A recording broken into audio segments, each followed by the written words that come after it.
Tom Swarbrick on LBC. Mark's in Grimsby tonight. Hi, Mark. Hi, Tom.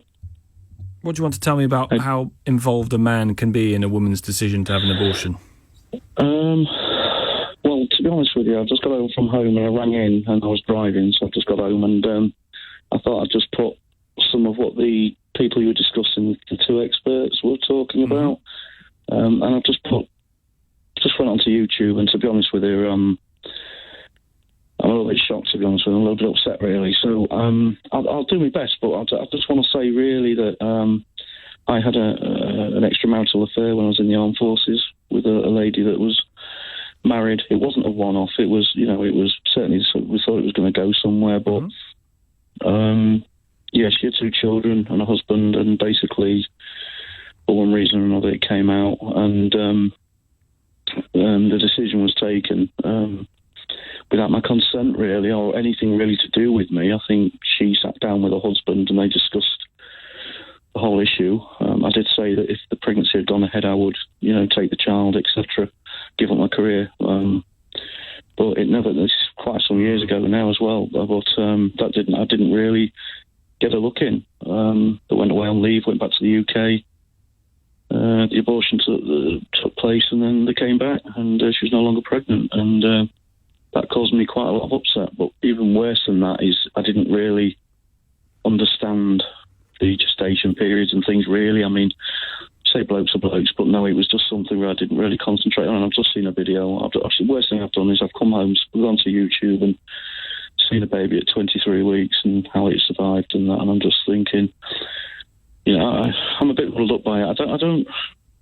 I don't criticise any woman for making decisions. It's their body as well, but at the same time, one thing I can't get my head round is that you say a fetus isn't a proper baby or whatever, but my point is that without intervention, once it's a fetus and once those cells have separated and you move into 12 weeks or 6 weeks and 12 weeks and what have you, I'm not suggesting that it would survive at those sorts of things, but what I would say is that I'm quite upset about is the fact that without intervention, if you were to, the pregnancy was terminated, without that, the child will probably develop into a fully developed, lovely little baby and become a human being. And that has really, tonight you've sort of, well, I don't know how it's happened, but I've gotten to a subject that I haven't looked at for the last 10 years. And when I look back now, because I have got children myself, and when I look back now and what I've seen on YouTube tonight, people just need to go on to that. This is a video of an abortion, is it?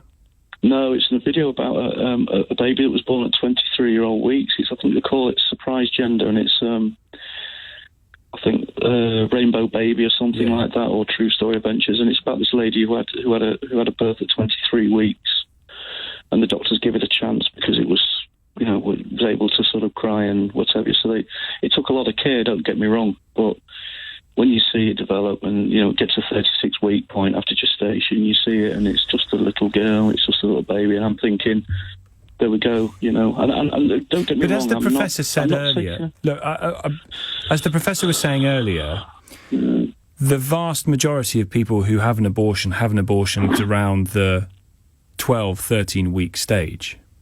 It seems rare from what she was saying that it gets to the point that people are having an abortion at 23, 24 weeks. Because as you say, science has advanced to the point where it's uncommon, but it's not unheard of for a baby to live. I've completely changed my attitude towards this tonight. I'll tell you now, from tonight, I've completely changed my attitude. One is that, and I will say this to all the ladies out there with children, I've got no criticism of you whatsoever. You will make that choice, and I'm sure that it would cause a lot of heartache and a lot of distress to people, etc., etc. I didn't get that choice. I didn't get a look in, nor did my unborn child. And I do regard it as that, because one thing that nobody from tonight will ever be able to tell me is that despite an intervention, that babies these days stand a damn good chance of life. And I'm a little bit upset. I can't get my head around this tonight. Tonight it's just dawned on me what a hell. I should have fought for it, but it's difficult. But I made a hell of a mistake. I shouldn't have just walked away from there. Do you know at what stage, how far into the pregnancy, I was going to say partner then, but the lady that you were having the baby. Yeah, it was 5 weeks apparently, 5 weeks plus. So see, 5 weeks. I mean, there is absolutely no chance of survival at 5 weeks. Absolutely. That's not my issue. I've just explained what it is, Tom. My issue is that at 5 weeks, without intervention and careful and just go through a normal pregnancy, what is to stop it to get into 12 weeks? Yeah. And then if there's no abortion, what is it to stop it getting? And this is what I'm saying. It's human interaction. It's intervention. The abortion state doesn't matter. Don't bother to me tonight whether it's 24 weeks. There's women in Zimbabwe, apparently, they get to 35, 30, 34 weeks, and if they have a baby, the chance of getting it home is minimal. It doesn't bother me whether it's 12 weeks, 36 weeks. Doesn't bother me now. As soon as it's determined that there's a pregnancy on the due, there's a chance of life, and that is what's upset me tonight, because I didn't... Yeah, I know. I didn't give my baby a chance to come through. I should have thought about it, and I should have just sort of mentioned it and done more about it, instead of sort of having these conversations in my mind all these years. And I've just seen something, a miracle on TV, and it's not a miracle. It's not every child that comes through that I can see on the TV tonight would have the same with the technology, like you say, to come through. But again, please don't think I'm criticising women. I'm not. There's all sorts of reasons why I made a mistake. We made a mistake back there. In my view, to her, it probably wasn't a mistake. She was able to continue a relationship with her husband. She was able to, not the marriage didn't break up, which was good for her children, fine. But that fetus, whatever you want to call it, I call it a human being now, a baby. In fact, that's the way I see it. Is that didn't have a choice. That had no choice whatsoever. And as well, I know it's the woman's body, but the bloke doesn't get a say in it also, and it's difficult. It's difficult. Well, if I could have turned around to them and said, "Well, look, I've got if there's a pregnancy and if I could have convinced the lady to go through with the pregnancy, and I would have took the child on." And it's easy for me to say this now, all these years over, I'm fine, but to do I don't know tonight.